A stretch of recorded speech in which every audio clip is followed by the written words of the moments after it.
ওয়াসিম, মুগ্ধ সহ, আবু সাইদ সহ তাদের রক্ত আমাকে কাঁদিয়েছে। আমি চিন্তা করেছি যে তাদের রক্ত বৃথা যেতে পারে না। আমাদের মা বেগম খালেদা জিয়া দীর্ঘ সময় ধরে জেল খাটছে, আরেক প্রমাণ দেশের বাইরে আছে। আমরা কিছু করতে পারতেছি না। আমরা মৃত্যুকে ভয় না করে প্রতিদিন কালিমা পড়ে সূরা ইখলাস, সূরা ফাতিহা পড়ে মাঠে আসতাম, আন্দোলন করতাম। শেখ হাসিনার পতন হবে এটা ভেবে, এবং পতন হয়েছে। আমি মনে করি দেশের মালিকানা দেশের জনগণের হাতে ফিরিয়ে দেওয়ার জন্য এই জুলাই আন্দোলনে অংশগ্রহণ করেছিলাম।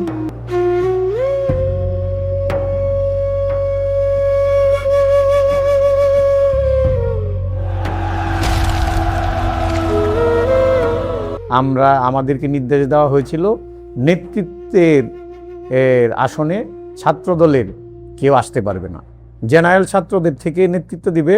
আমরা সরকারের পতন যেন হয় এভাবে কাজ করব। এবং আমাদের বিএনপির নীতি নির্ধারণী ফোরাম মির্জা ফখরুল ইসলাম আলমগীর প্রথম পর্যায়ে সাংবাদিক সম্মেলন করে নিজের অবস্থান পরিষ্কার করে, এবং আমাদের নেতা জনাব তারেক রহমানের নির্দেশে পরবর্তীতে আন্দোলনে সম্পৃক্ততা হওয়ার জন্য নির্দেশ দেয়। এবং আমাদের কেন্দ্রীয় ছাত্রদলের বিপ্লবী সভাপতি আমার নেতা রাকিবুল ইসলাম রাকিব ভাইয়ের নির্দেশে আমরা সরাসরি আন্দোলনে অংশগ্রহণ করি। যদিও প্রথম থেকে আমাদের ছাত্র সংগঠনের গরুদাল বিশ্ববিদ্যালয় কলেজ শাখা বা অন্য অন্য যে কলেজগুলো আছে এই কলেজের ছাত্রছাত্রীরা সক্রিয়ভাবে আন্দোলনে অংশগ্রহণ করেছিল। তো এই আন্দোলনে দেখা গেছে যে ছাত্রলীগের সাথে গরুদাল কলেজ চত্বরে একটা ক্ল্যাশিং হয়, ধাওয়া পাল্টা দেওয়া হয়। বুকিং দিন city convention hall, Alamgir Hossain city, Gaital, Kishoreganj. এরপর থেকে ছাত্রলীগের সন্ত্রাসীরা বেশ কয়েকজন সাধারণ ছাত্রকে বেপরোয়া মারধর করে গরুদাল কলেজ চত্বরে। তো তারপর থেকে আপনার আন্দোলনটা 17 তারিখ থেকেই আমাদের দিকে মুভ করে।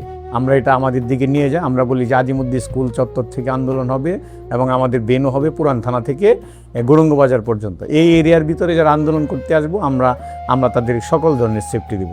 এ ধারাবাহিকভাবে আন্দোলন চলছিল। 18 তারিখের 18 তারিখে একটা আমাদের কিশোরগঞ্জে ব্যাপক সংঘর্ষ হয় ছাত্রলীগ যুবলীগদের সাথে, এবং আমাদের বেশ কয়েকজন আহত হয়। এখানে মাহিরা কে কোপানো হয়, খুব গুরুতর আহত হয়, তাদেরকে আমরা চিকিৎসা দিই।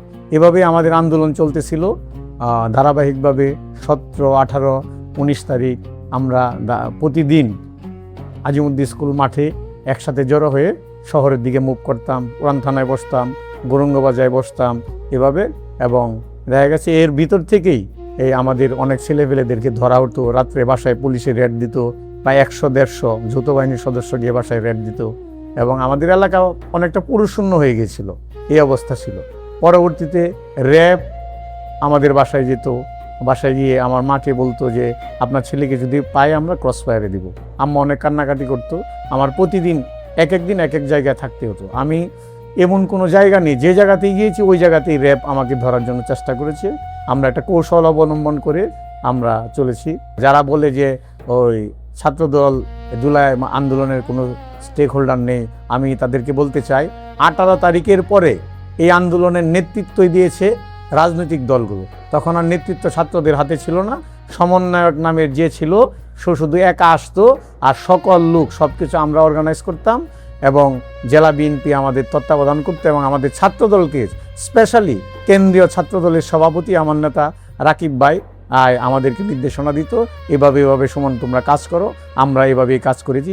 আমি মনে করি, এবং আপনারা জানেন যে ধারাবাহিক আন্দোলনের অংশ হিসেবে আমাদের প্রশাসনিক চাপ ব্যাপক হওয়াতে এবং সারা এলাকায় ধরপাকড় হওয়াতে আমরা বিভিন্ন কৌশল অবলম্বন করে চলতে হয়েছে। ছোট ভাইয়ের আন্দোলন চালিয়ে গিয়েছে। তারপর আপনার 3 তারিখে আমরা জেলা বিএনপির সঙ্গে রাত্রে একটা মিটিংয়ে বসি যে কিভাবে কি করা যায়, আগামীকালকের প্রস্তুতি কিভাবে নেওয়া যায়। আমরা একসঙ্গে একটা বাসায় বসে 4 দিকে লোক বসিয়ে আমরা এই রুদ্ধদ্বার মিটিং করি, এবং আমাদেরকে কাজ ভাগ করে দেওয়া হয় জেলা বিএনপির পক্ষ থেকে। আর কেন্দ্রীয় ছাত্রদল তো আমাদের দিক নির্দেশনা দিচ্ছিল। আমরা দেখা গেছে সারা রাত্র জেগে লিফলেট তৈরি করেছি। যাই হোক, 3 তারিখে আমরা এই মিটিংটা করার পরে রীতিমতো সবাই সবার জায়গায় চলে যায়। রাত্রে আমার এখানে ফোন আসে, ছাত্রলীগেরা রেললাইন থেকে পাথর নিচ্ছে।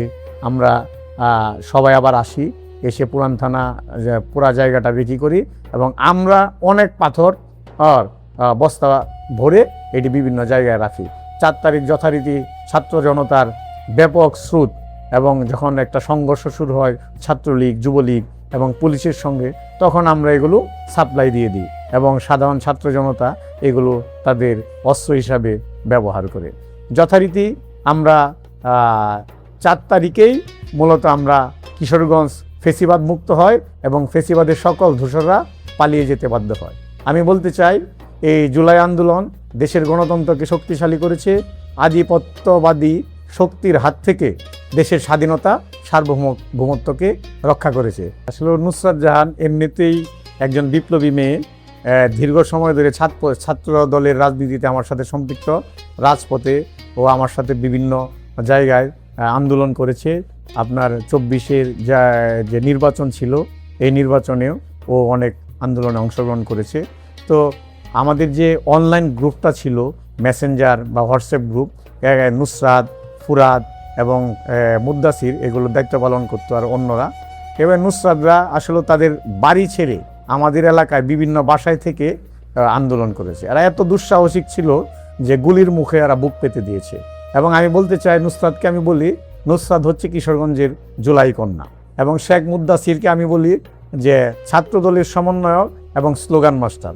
খালিদুর রহমান ফুরাদকেও আমি বলি যে উনি একজন ছোট ভাই, বিপ্লবী জুলাই যোদ্ধা। এটা আসলে অনুভূতিটা প্রকাশ করার মতো নয়, কারণ জুলাই আগস্টে আমরা আন্দোলন করেছি। আমি ছাত্রদল করতে গিয়ে 12টি মামলা আসামি হয়েছি, আমি 4 বার জেলে গিয়েছি। আমার বাবাও কিশোরগঞ্জ সদর উপজেলা বিএনপির প্রতিষ্ঠাতা সাধারণ সম্পাদক ছিল, উনিও রাজনীতি করতে গিয়ে জিয়া রহমানের সৈনিক হিসাবে মামলা খেয়েছেন। মৃত্যুর আগে উনি ফেরারে ছিলেন। এবং সর্বশেষ জুলাই আন্দোলন করতে গিয়েও আমার বিরুদ্ধে মামলা দেওয়া হয়েছে। আমি এই 6 নম্বর আসামি ছিলাম। 2টি মামলা ছিল কিশোরগঞ্জে। আমি যখন শুনতে পেলাম যে প্রথম আর্মিরা যখন মার্চ করে আমার দিকে আসতেছিল, হ্যাঁ, তখন তো আসলে একটা অনুভূতি ছিল অন্যরকম। আমাদের ভিতরে কোনো ভয় ছিল না, কারণ জুলাই আন্দোলনের যেদিনে আমি বের হতাম, প্রথমে আমি এই কালিমা পড়তাম এবং সূরা পড়তাম, সূরা ফাতিহা, সূরা ইখলাস পড়তাম, কারণ আমি দেখেছি অসংখ্য ভাই আমাদের সামনে মারা গিয়েছে। আসলে এই বিষয়গুলো আমাকে ব্যাপকভাবে নাড়া দিয়েছে যে কত ভাই বোন ঢাকা বিশ্ববিদ্যালয় সহ, পাবলিক বিশ্ববিদ্যালয়, ওয়াসিম মুগ্ধ সহ, আবু সাইদ সহ তাদের রক্ত আমাকে কাঁদিয়েছে। আমি চিন্তা করেছি যে তাদের রক্ত বৃথা যেতে পারে না। আমাদের মা বেগম খালেদা জিয়া দীর্ঘ সময় ধরে জেল খাটছে, তারেক রহমান দেশের বাইরে আছে, আমরা কিছু করতে পারতেছি না।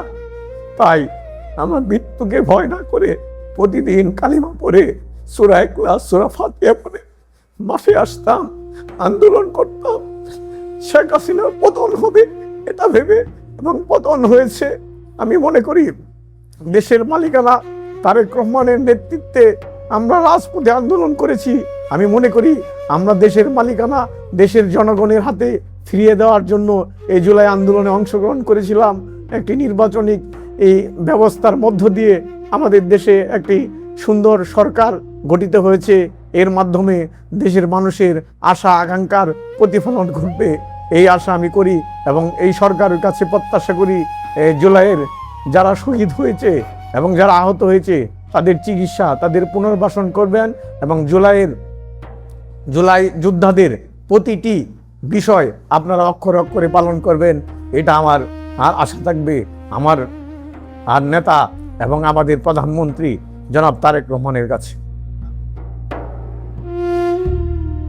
যদি শেখ হাসিনা পালিয়ে না যেত, তাহলে আমাদের বিভিন্ন নেতাদেরকে যেমন ধরে নিয়ে গুম করা হয়েছে, খুন করা হয়েছে, ক্রসফায়ারে দেওয়া হয়েছে, আমার অবস্থা হতো এরকমই হতো। কারণ আমার মাকে রেফ গিয়ে বাসায় বলে এসেছিল, আপনার ছেলেকে যদি আমরা পাই ক্রসফায়ারে দেব।